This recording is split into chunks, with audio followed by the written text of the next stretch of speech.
నమస్తే, welcome to Kaizer news. So సంచలనం రేపుతున్న బండి సంజయ్ కొడుకు కేసు, బండి భగీరథ్ కేసు కి సంబంధించి సిట్ అధికారులు ఈ రోజు 2 గంటలకి పోలీస్ స్టేషన్ లో హాజరు కావాలని బండి భగీరథ్ పేరు మీద నోటీస్ ఇష్యూ చేయడం జరిగింది. సో ఆ నోటీస్ ని పట్టుకొని బండి భగీరథ్ ఎట్లా రియాక్ట్ అవుతారు, అసలు పోలీస్ స్టేషన్ కి వస్తారా రారా, ఇక్కడ అటెండ్ అయ్యి వివరణ ఇస్తారా లేదా, తన తప్పు లేదు లేదా తప్పు ఉంది అని చెప్పేసి ఏదైనా ఒప్పుకునే ప్రయత్నం చేస్తాడా అనేది ఎదురు చూస్తున్న సందర్భం. అండ్ ఇక్కడ చూసుకుంటే మీడియా కూడా చాలా ఎదురు చూస్తున్నారు, బండి సంజయ్ వస్తారా లేదా బండి భగీరథ్ వస్తారా, ఏమన్నా మాట్లాడతారా వివరిస్తారా అని చెప్పేసి. కానీ ఇక్కడ పోలీసులు కూడా లోపలికి ఎవరిని అలో చేయకుండా గేట్లు కూడా మూసేసిన సందర్భం మనం చూడొచ్చు. గేట్లు కూడా మూసేసిన పరిస్థితి ఇక్కడ.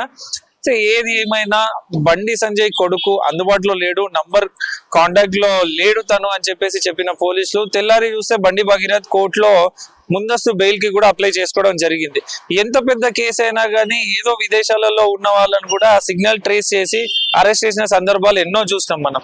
కానీ బండి భగీరథ్ కేసులో ఇంకా ట్రేస్ చేయలేకపోతున్నామని పోలీసులు చెప్పడం ఎంతవరకు కరెక్టో వాళ్ళకే తెలియాలి. అండ్ బండి సంజయ్ కొడుకు తెలంగాణలోనే ఉన్నాడు అండ్ తనని హైడ్ చేస్తున్నారు, రాజకీయ బలంతోనే తనని కాపాడుతున్నారు అనే ఒక అపోహ నెలకొంది, అనే ఒక రూమర్లు బాగా సర్క్యులేట్ అవుతున్నాయి. సో దాన్ని అన్ని పటాపంచలు చేస్తూ బండి భగీరథ్ ఈ రోజు నేను నిర్దోషిని అని చెప్పి నిరూపించుకునే ప్రయత్నం ఏమన్నా చేస్తారా పిఎస్ కి వచ్చే అనేది మనం ఎదురు చూడాల్సిన సందర్భం.